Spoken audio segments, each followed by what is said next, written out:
우리가 읽은 말씀은 시편 119편의 마지막에 해당되는 말씀으로 특별히 여호와의 율례 또는 여호와의 교훈이라고 설명할 수 있는 그 교훈을 내가 영원히 지키리이다 라고 하는 고백으로 마무리가 됩니다. 129절에서 136절까지 시인은 하나님의 놀라운 증거들과 깨닫게 하시는 말씀에 대해서 하나님을 찬양하기 시작합니다. 여기서 놀라운 증거라고 번역된 놀랍다라고 하는 이 단어가 시편의 여러 가지의 모습으로 86회나 등장하는데 이 가운데 그러니까 구약 성경에서 86회나 등장하는데 그 절반에 해당되는 38회가 시편에 등장을 하면서 이 놀랍다라고 하는 표현 뒤에 따라붙는 내용들이 하나님이 이스라엘 백성들을 애굽에서 구원하시는 내용입니다. 이스라엘 백성들에게 가장 큰 하나님의 은혜나 또 기적이나 능력은 이스라엘을 애굽에서 구원하신 사건으로 여겨왔기 때문입니다. 그것이 이스라엘이 포로 전이 되든 이스라엘이 포로 후가 되든 하나님께서 우리에게 보이신 하나님의 가장 큰 능력과 은혜라고 한다면 누구도 예배함이 없이 그냥 이구동성으로 애굽에서 우리를 구원하신 하나님을 그들은 생각했다라고 하는 겁니다. 그래서 시인은 그 놀라운 능력과 증거들을 행하신 하나님을 마땅히 찬양하는 것이 우리의 도리임을 강조합니다. 이 놀라운 증거들과 깨닫게 하시는 말씀에 대한 반응으로 시인은 사실 우리 성경의 131절에 보면 주의 계명을 사모함으로 입을 열고 헐떡였나이다 라고 번역을 했는데요. 조금 애매한 표현인 것 같아요. 그것보다는 주의 계명들을 강렬하게 이걸 헐떡이매라고 번역을 했는데 강렬하게 또는 강하게 사모하다라고 하는 뜻을 가지고 있습니다. 놀라운 증거들이 있으니 그 증거들로 인하여 내가 더욱 하나님을 사모하고 그 말씀을 더욱 강렬하게 사모합니다 라고 하는 고백입니다. 내게 돌이키사 내게 은혜를 베푸소서 나의 발걸음을 굳게 하시고 사람의 밖에서 나를 구원하소서 주의 얼굴을 종에게 비추소서라고 하는 이어지는 간청이 눈에 띕니다. 결국 시인은 이것이 여호와의 증거들일 뿐만 아니라 이 증거들이 우리에게는 교훈이 된다라고 강조를 합니다. 증거들로 끝나는 것이 아니라 우리의 삶에 또는 우리의 믿음의 증거 또는 교훈으로 삼아야 우리 하나님을 떠나지 않을 것이며 때로는 이해가 되지 않아도 하나님을 원망하거나 이스라엘 백성들처럼 불평하지 않을 거라는 시인의 강조입니다. 137절에서 144절은 하나님과 하나님의 교훈을 설명하기 위해서 의 또는 성실이라고 하는 단어를 4번에 걸쳐서 설명을 해요. 사실 하나님의 그 은혜 또는 하나님의 속성을 설명하는 단어들이 참 많아요. 근데 그것은 결국 우리의 느낌입니다. 우리의 경험이고요. 근데 사실 우리가 겪은 하나님에 대한 경험 또는 고백이 제한적이에요. 그 대표적인 우리가 고백할 수 있는 또 우리가 경험을 하나님 앞에 내어놓을 수 있는 여러 가지가 있지 않겠습니까? 시인이 강조하는 의 또는 성실이라고 하는 것도 마찬가지인데요. 이 모든 것들 적지 않은 하나님을 상징하고 고백하는 여러 가지 표현들 중에 한 가지를 택하라면 이겁니다. 하나님은 사랑이시라. 이것이 가장 하나님을 잘 설명하고 가장 하나님을 잘 고백하는 표현이다 라고 할 수 있을 겁니다. 특별히 시인은 멸망하는 대적들과 또 하나님이 구원하시는 하나님의 백성들의 차이를 구별할 때에 이 차이가 하나님의 말씀을 139절 잊었다라고 하는 것으로 설명을 해요.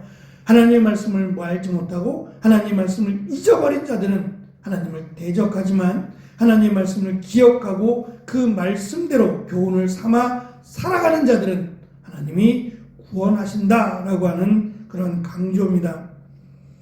145절에서 152절 시인은 응답과 구원 그리고 생명을 위해서 하나님께 부르짖습니다. 악을 따르는 자들이 가까이 있지만 노래하는 자는 하나님이 가까이 계시고 하나님이 전부터 세우신 증거들을 다시금 확신합니다. 그들에게뿐만 아니라 지금 우리에게도 하나님 증거할 수 있도록 하나님의 살아계심과 하나님의 전능하심을 우리가 고백할 수 있기를 간구합니다. 153절부터 160절에서 시인은 나를 살리소서라고 하는 3번의 간구를 합니다.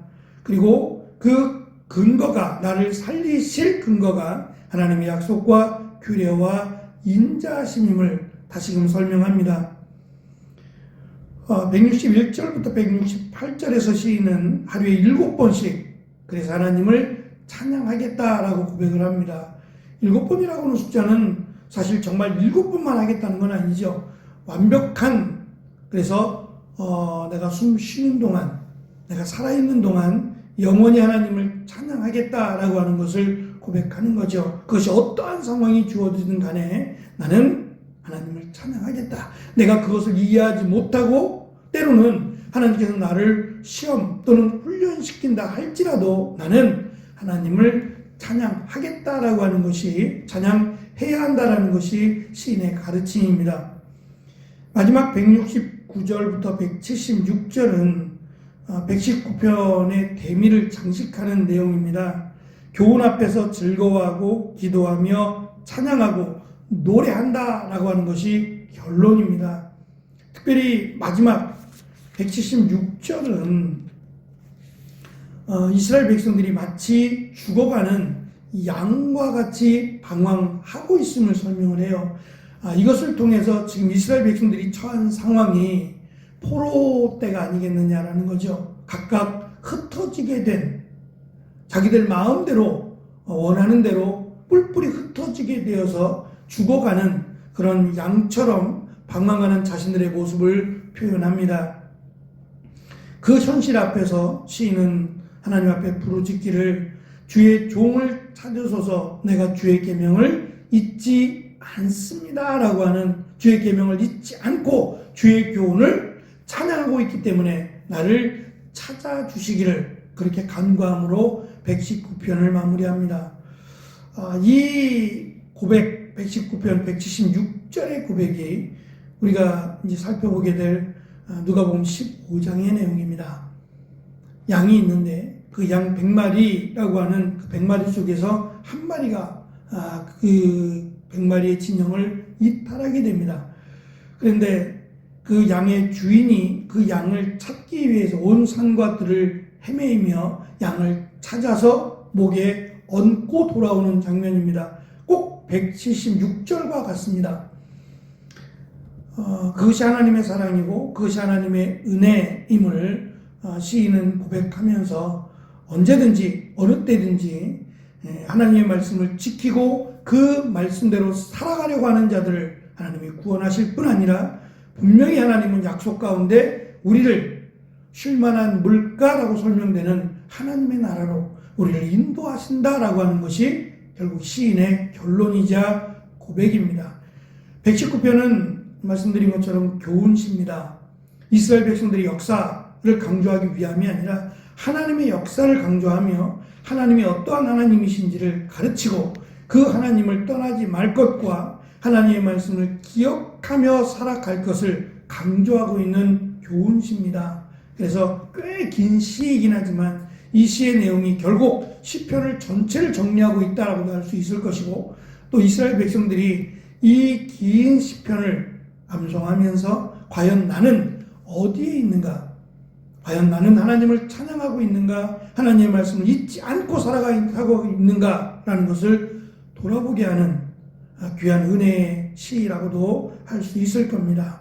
이 시가 강조하는 여호와의 교훈을 기억하라고 하는 이 말씀을 끝으로 우리도 하나님의 말씀을 기억하는 데 힘쓰고 그 말씀을 지키는 데 힘쓰므로 하나님이 나와 함께 하셨다라고 우리도 고백할 수 있는 귀한 하루하루의 삶이 되시기를 축원합니다. 기도하겠습니다.